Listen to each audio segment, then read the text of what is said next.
Now that we know the Pittsburgh Steelers schedule, what's the toughest part of that schedule? What are the more beneficial parts of that schedule? We'll break down all of that here on the North Shore Drive podcast and the Pittsburgh Post-Gazette. And rookie camp starts this weekend. Our first look at this rookie class that we've been so excited to see. All that break it down on the Friday episode. I'm your host, Chris Carter, joined today by Brian Batko. It's going to be a fun episode. Let's get into it. You are now listening to the North Shore Drive podcast, a show on all things Pittsburgh sports from the writers of the Pittsburgh Post-Gazette, hosted by Christopher Carter.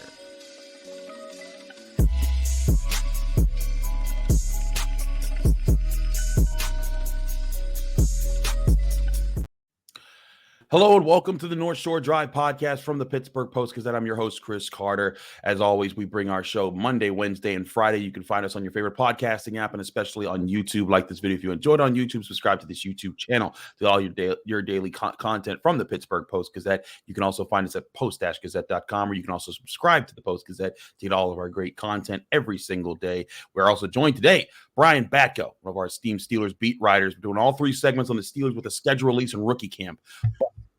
Ryan, the schedule has been released. We can finally stop speculating as far as when people need to make their travel plans, where you'll be going to. All right, I'm going to put the schedule on the screen here for fans to be able to see. Nice.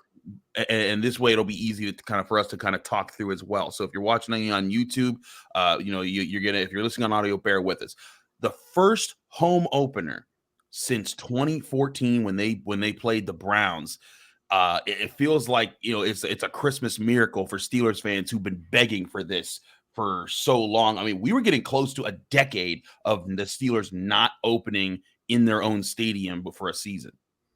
Yeah, it's convenient that the Pirates are going to be on the road that day, that weekend. So it finally lines up. I've tried to look into that in the past, Chris, in terms of why this keeps happening, and just kind of got the runaround from everybody. NFL says got to talk to Major League Baseball. So, but they finally worked it out. And yeah, I mean, I'm always one who doesn't, like, from a fan perspective, I don't necessarily mind if the season opener is at home, because then I think it's a win-win. Like, if it's on the road, you're still pumped because it's the first game of the season for your team that matters. But then you kind of get to double back again for your home opener.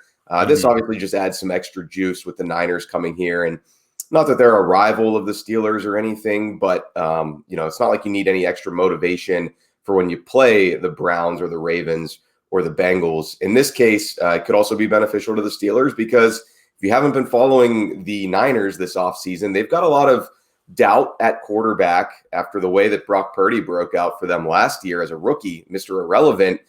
His elbow blew up in that divisional game against the Eagles. And Trey Lance was already injured, which is the whole reason Purdy was in there in the first place. And they acquired Sam Darnold this offseason.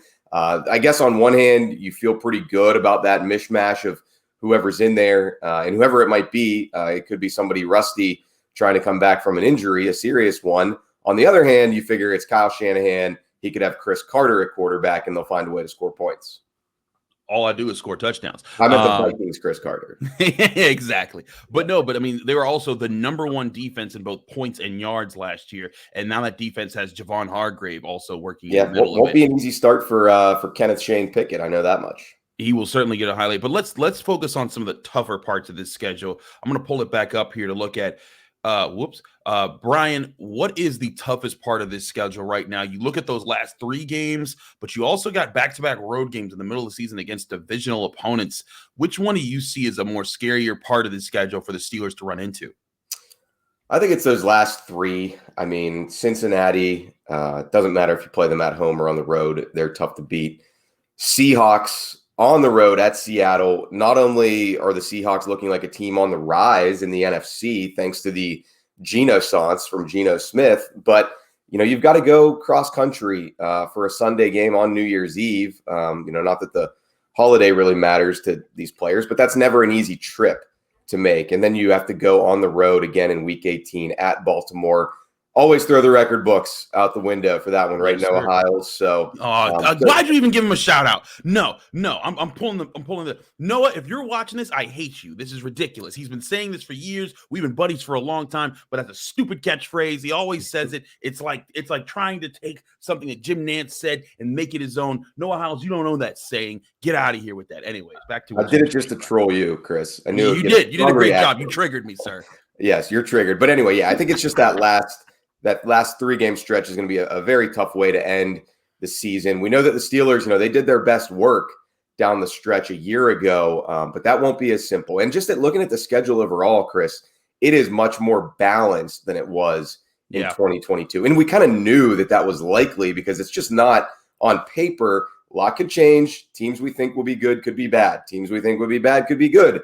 But at least looking at it now on May 13th or whatever it is, it doesn't seem like it's going to be as grueling overall. And certainly the way that it broke last year, it was all of the big guns for the most part up front and a pretty soft place to land after the off week. And, to the Steelers' credit, they did get it into high gear after that bye. It won't be as simple doing that this year. Also, it doesn't really help that you've got to bye pretty early in the season. I know that's not always something that players look forward to.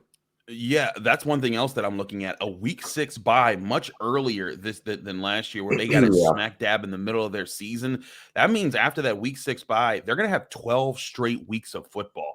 Yeah, I remember a few years ago, the COVID season. They were all kind of complaining that they got that weird. It was only like half a bye essentially because of the postponement, and that made it a very, very arduous stretch run for them that year.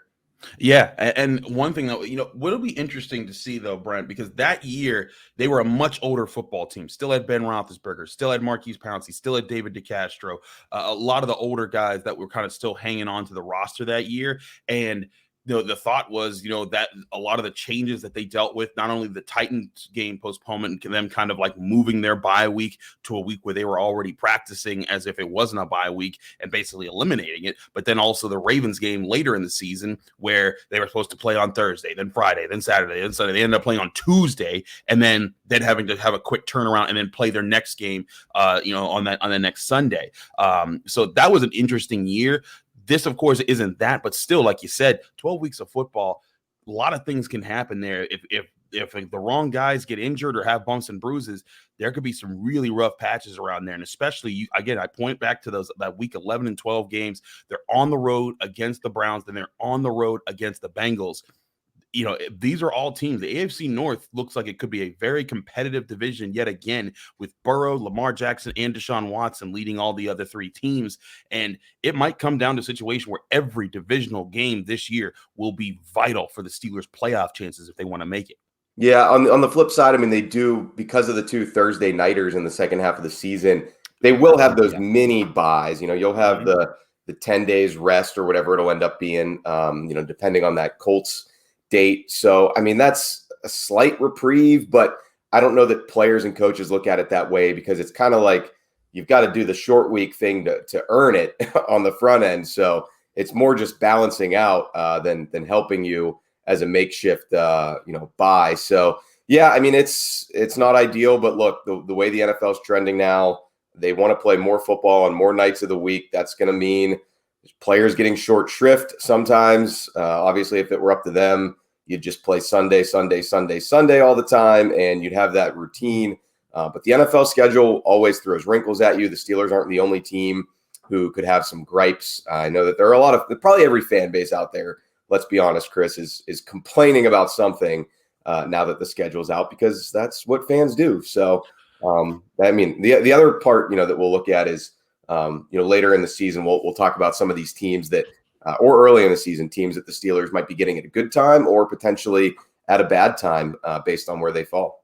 Well, that's one thing. I'm glad you brought up the complaining part, because personally, I feel for all the things that happened in this schedule and where things could have fallen, I think Steelers fans shouldn't have too many things to complain about. We'll talk about what I mean with that in a second here on the North Shore Drive podcast from the Pittsburgh Post-Gazette. But first, we're going to talk to you guys about our friends at GameTime.co, the best place to go get tickets, even if it's at the last minute. If you download the GameTime app right on your phone, you can find out that it's the fast and easy way to buy tickets for any events, whether it's sports, music, comedy, or theater, anywhere near you. They give you killer deals on last-minute tickets, and they have their best price guarantee so that you can stop stressing over the tickets and start getting hyped for the fun that you're about to have at your event. Download the Game Time app today, and it allows you to book tickets even up to the last minute, and they find you several different deals that'll get you the opportunity to get the best ticket for your seats that works for your budget. And they have exclusive flash deals for any event. We're talking football, basketball, baseball, concerts, comedy, anything you can think of. Game Time gives you opportunities to go to those types of events. And the Game Time guarantee means that you'll always get the best price. If you find tickets in the same section and row for less, Game Time will credit you 110% of the difference in those prices. Snag the tickets without stress with Game Time. Download the Game Time app and then create an account. And when you use code PITTPIT, you'll get $20 off your first purchase of $150 or more. Or you can just go to their website, gametime.co, and still use that code PITTPIT for $20 off of a purchase of $150 or more. Download Game Time today. Last minute tickets, lowest price guaranteed.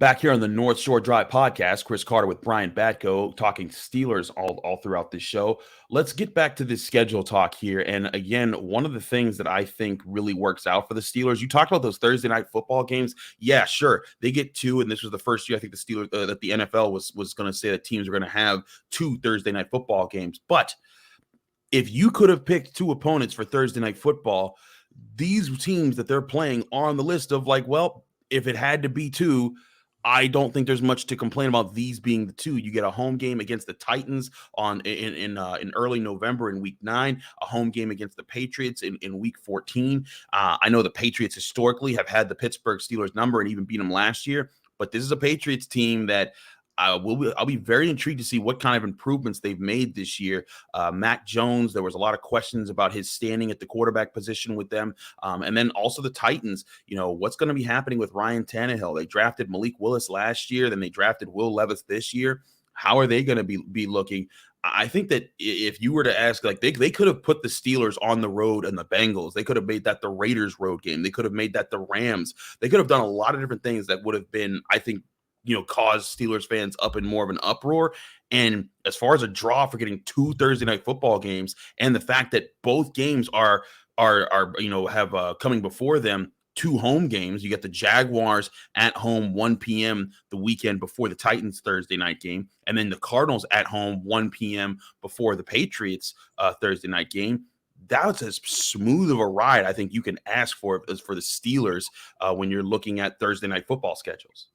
Yeah, I've never been one to really overanalyze who you play on the Thursday night games, because to me, it's always, you're on equal footing, right? Mm-hmm. Unless the other team is coming off a bye or something like that. And I don't believe the Titans or the Patriots are. I think they also are coming off home games for those. So the one benefit that you do have, as you said, Chris, is, you're the Steelers, you get to play the midweek game at home. So, I mean, that's a little bit of a boost that you don't have to leave town or anything like that on the short Mm-hmm. week. You can settle in and, get ready to scheme against Derrick Henry, get ready to match wits with Bill Belichick. So, that's a plus for sure.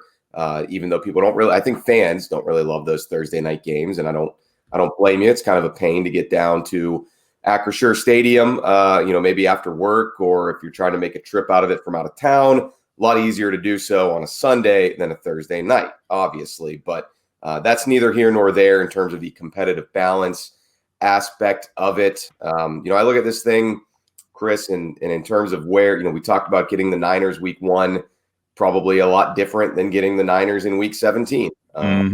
Getting the Texans week 4, assuming CJ Stroud is starting for them. I'd be shocked if anybody else is. They're probably not going to be clicking on all cylinders 4 games into the season. So that is a potential bonus. And, on the flip side, Cardinals in week 13. I don't know. Is Kyler Murray supposed to be back for that? What have you is there any clarity on his long-term injury? I've heard some people speculate he could miss the entire season, but I'd kind of be maybe if they're 2-10 by that point, he would. But I guess that's a game that could be a return date for him. Yeah, I mean that's going to give him that's going to give him time to at least make a chance at a recovery. He certainly, I mean, yeah, he had an ACL injury in week 14 last year, so that's a pretty late time of the year to get an ACL injury. Right. But it's one of those things where ACLs become are just they're different for everybody, right? Like, everyone's recovery process is different. He could be, he could be back, closer to the start of the season. He could be back mid-season. He could miss the whole season, like you said. It just depends on how well he recovers from his injury. But week 13 could be when he does get back. But because I think the projection was 8 to 10 months for his. I want to see him playing against Patrick Peterson. They've got a little bit of beef that flared up last season. Just a little bit with some of the things that they've both said publicly about each other. That certainly would be something there. But again, even playing the Cardinals, how about this? The Steelers are playing a lot of young quarterbacks this year. Yeah. Whoever they play with the Niners, whether it's Brock Purdy if he's recovered from his elbow injury, or it's Trey Lance, that's a young quarterback who hasn't started a full season. You get Sam Darnold is kind of a perpetually young quarterback in my mind for some reason. He could be 35 and he'll still seem young to me. Yeah, he's never got his footing in the NFL, so he's always a rookie, like a rookie. Yeah, I guess the whole seeing ghosts thing for him, it's kind of just like, you're a child forever now. Sorry, dude. So we're talking about the Niners there, and then you get Deshaun Watson and Jimmy G in the next 2 weeks, but then you get CJ. I will say this though, Chris, hold on out for the Raiders game. I was joking about this on somebody I was talking to yesterday. It might have been our buddies on Steeler Nation radio, but Jimmy G, like, his arm will probably fall off at some point, but it should stay attached through the first 3 weeks. So from that perspective, it's not ideal. But also that's their home opener. They're on the road the first 2 weeks. So they'll be at Allegiant Stadium, and that place will probably be rocking. I mean, I guess if they're 0-2, maybe people will be down a little bit, but prime time, they'll be showing off the stadium where the Steelers will be playing, of course, again in February for the Super Bowl. So that'll be. Look at you. Hold on, I'm bringing down the schedule for that. We got to give you some FaceTime for that one. Brian Batko predicts the Steelers will be back in the Super Bowl this year. Yeah, it'll be week 3 will be their first of 2 trips to Allegiant Stadium in Las Vegas. I'm saying this in jest, folks, but no, I mean, I think the Raiders crowd will get up for that one, no doubt. But also, I saw that tickets for that were going. Steelers fans will be there too. I should obviously mention that. There is a big Steelers presence out west, and I from what I understand, there's a big Steelers presence in Vegas. Lots of Steelers fans there, and from what we were hearing last night, tickets were already going crazy. The cheapest tickets, even in the bleacher seats, were like $300 because people were going crazy buying them. So they'll be able to make those Super Bowl upgrades just off the bucks that come pouring in from Steelers fans and Raiders fans jockeying for seats to that week 3 Sunday night game. I agree on that, but going back to some of the younger aspects they're going to play this year, because it's not just quarterbacks, it's coaches. Yep. You got C.J. Stroud and DeMeco Ryans with the Houston Texans in week 4.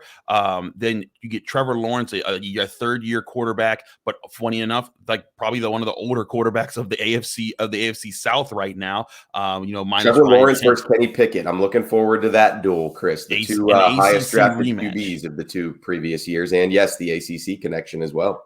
Absolutely. Then who knows what the Titans will be in week 9? Will Ryan Tannehill still be starting? Will Levis get the job, or will Malik Willis just be thrown in there to deal with the fire? They're going to go get Josh Dobbs again to start that game against his old team on a short week. Oh, gosh, that would be insane if Josh Dobbs was starting against the Steelers for the Titans. But then you flip to week 10. Jordan Love will be. He's only made 1 start in his career so far. I'm not a believer. Rodgers.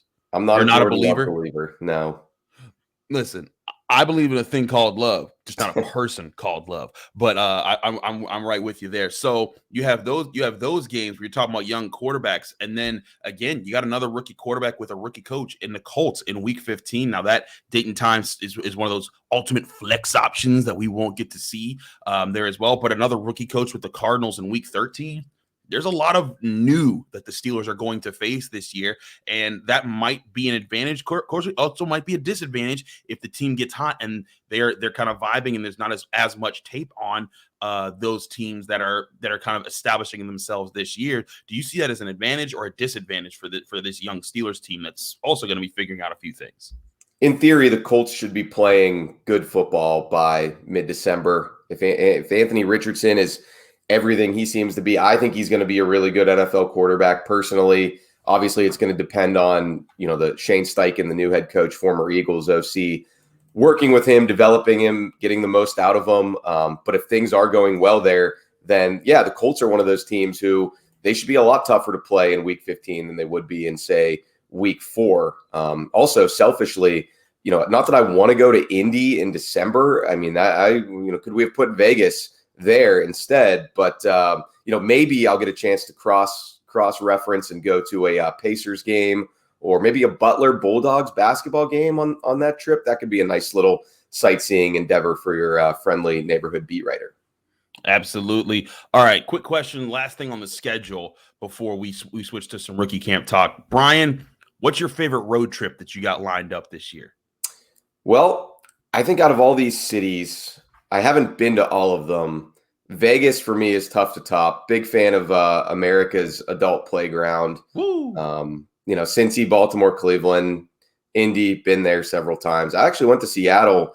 That was a really fun place to be. I'm not a huge LA guy, and I've never been to Houston. So I'd probably give Vegas the nod here over everybody else. Okay, very cool, very cool. I've been to Vegas a lot. Crazy enough, I was even in Vegas like twice before I was of age, just from other trips that family and other things that lined up. But then I've been back as an adult, and I have to say it is the adult playground of America. But yeah, Houston. I think was the last time they were in Houston, the Christmas Day game when Vince Williams kind of laid down next to DeAndre Hopkins. I think so. Yeah. I mean, I've been on the beat since 19, and they have not played in Houston since then. I can tell you that much. They played at SoFi Stadium in LA 2 years ago against the Chargers. So yeah, I have not been there either, but I've heard good things about that stadium in general. Lots of things to look forward to here on the schedule.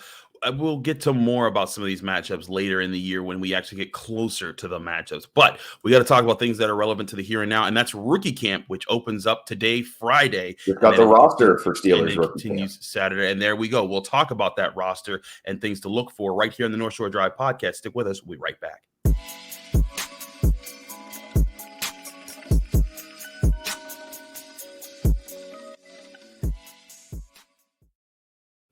Back here on the North Shore Drive podcast, I'm Chris Carter. He's Brian Batko. We're talking all things Pittsburgh Steelers. Let's talk some rookie camp here, Brian. And let's do it.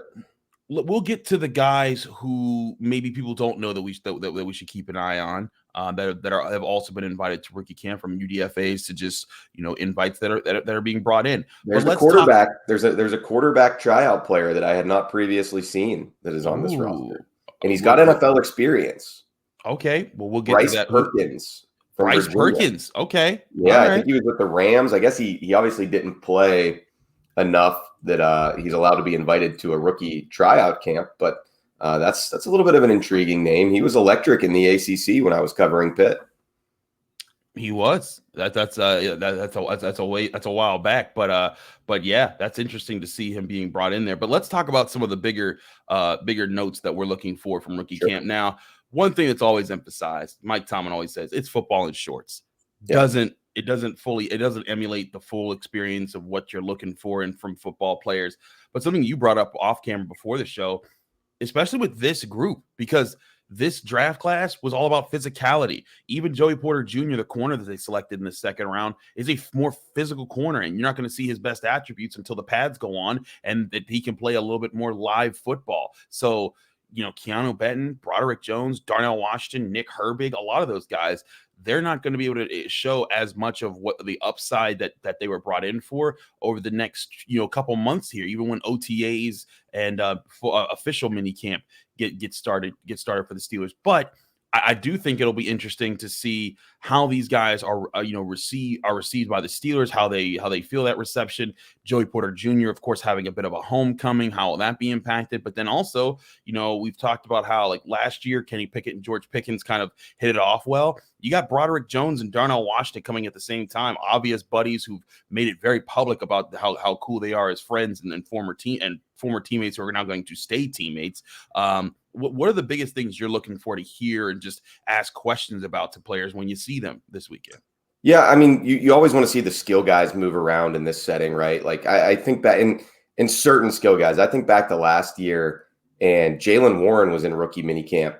Did not stand out to me whatsoever, but as we came to learn in training camp, dude was all about physicality. I mean, when the pads were popping and he was putting his head down and actually trying to run people over, then his value presented itself. So this isn't really the football and shorts environment is not where everybody shines, but it'll be good to see a guy like Joey Porter Jr. in some of those coverage drills. I mean, somebody who the knocks on him, as few as they were some of the change of direction, ball skills, things of that nature. I want to see Darnell Washington, see how fluid he is moving as a route runner and tight end. I mean, he's another that, the main, thing that he's going to provide is going to be his blocking. And that's not going to be on display in this setting, but just want to see him kind of running around, catching passes. And, maybe you'll get a little bit of a glimpse of what kind of pass catcher he could be at the NFL level, since Georgia really didn't use him that way. And it's not on the tape as much as you would want. So those are two for sure. And I'm going to be looking at the quarterbacks. I mean, you have to, not only because it's the most important position on the field, but the Steelers holding essentially competition for the number 3 guy, but behind Kenny Pickett and Mitch Trubisky. We've seen in the past how that can be, a more significant spot than you think. I mean, Pickett missed the game last year. Mason Rudolph was a snap away. Of course, you go back to 2019, the most famous example, they got all the way down to a player who tried out at rookie camp, and then he was starting a bunch of games, in Devlin Hodges, now on the red carpet at the AMC Awards with girlfriend Lainey Wilson. So that is a man to aspire to for everybody here in rookie minicamp on the South Side this weekend. Tanner Morgan, the undrafted free agent they signed out of Minnesota, and now a couple other names, this Bryce Perkins, who's more of a veteran, and another guy, Hunter Johnson, who I don't even think he was the backup last year at Clemson, but he was a big-time recruit once upon a time, had a stint at Northwestern. He's the only other QB who will be here slinging this weekend. Yeah, we will see, because ultimately I could even see the Steelers go through all these guys. All these it could be none of them. And then the training camp, they hire some veteran who's just still out there. Who knows? Is Josh Dobbs still available? Maybe he's the guy that they bring back as their third option. But going back to some of these points here, one thing I think it's going to be interesting: how well does Darnell Washington move? You talked about how well he catches. That knee injury that supposedly made him drop from some people speculating him as a first-round pick to being a late third-round pick. That's going to be really interesting. If he's well and good and he's moving around, it's going to make me wonder what the heck happened to make him fall as far as he did, that people bought into, that the Steelers didn't. And that's going to be an interesting question here. I also think it's going to be interesting, Joey Porter Jr., what's he going to be like, now that he's going to have the reporters around him, now that he's going to be back where he watched his dad practice and get ready. How does he and of course, day one is one step. It's just the first step of that. But as we get to see throughout the year, I think there's a lot of questions. How does he handle the nepotism and the obvious connections that are there? Does he get a little too comfortable? Does he take it on? Right. We've talked about that on the show, but today will be the first chance for us to get to see how he handles it. My prediction is he's going to have a presence about him, and he'll stand out. Even if you didn't know the story, I think if you were just there watching, he will look, act, move around differently than these other guys because of that comfort and familiarity. I mean, he'll have a swagger to him today, I think. And, he's been around for so long. I'm sure it's going to be surreal experience for him. I know he posted a photo on Instagram Thursday night of his jersey hanging up in his locker with the caption, it's real. So it is real now for Joey Porter Jr. and all of these guys, but it'll be fun. It's nothing that we're going to draw huge conclusions from. Again, I'm sure Mike Tomlin will say this tomorrow too when he wraps it all up. It's football in shorts. There's no reason to hype anybody up or get too down on anybody. It's just a getting to know introduction type process for the coaches and the rookies. And obviously, a slew of bodies in here to try to make a good impression, try to get signed as a tryout player. The Steelers usually do 2 or 3 of those moves every year, although it might be a little tougher this year because that offseason roster built by Omar Khan and Andy Weidel is so deep with veteran experience and talent. 2023 will be a tougher than usual year for one of these feel-good stories to crack the team. Absolutely. We'll see how all this plays out. He's Brian Batko. Our team of Steelers writers will be at rookie camp here. You and Ray Fittipaldi will be there. I think Jerry's on vacation, but we'll have. And I won't be there tomorrow. Ray will be holding down the fort on Saturday. Okay. So. Well, that'll be interesting to see. But either way, we'll have all the reactions and all the takes coming out of rookie camp coming on for the Monday episode of the North Shore Drive podcast. We'll also get some Bucko talk. They have an important series against the Orioles. Can they bounce back against one of the better teams in baseball right now in Baltimore? It's going to be an interesting show there. All that and more on next week's North Shore Drive podcast. We'll be back Monday. Again, thanks for checking us out here from the Pittsburgh Post-Gazette. You can find us again Monday, Wednesday, Friday, and all the daily content that comes out from the Pittsburgh Post-Gazette right here on your YouTube channel, as well as on all our podcasting apps. So check us out there. See you guys Monday. We'll be back here right after rookie camp. Thanks for tuning in to another episode of the North Shore Drive podcast of the Pittsburgh Post-Gazette. If you're watching this video on YouTube, please like the video and subscribe to our YouTube channel. For 6 months of digital access to post-gazette.com for just $6, click the link down below in the description.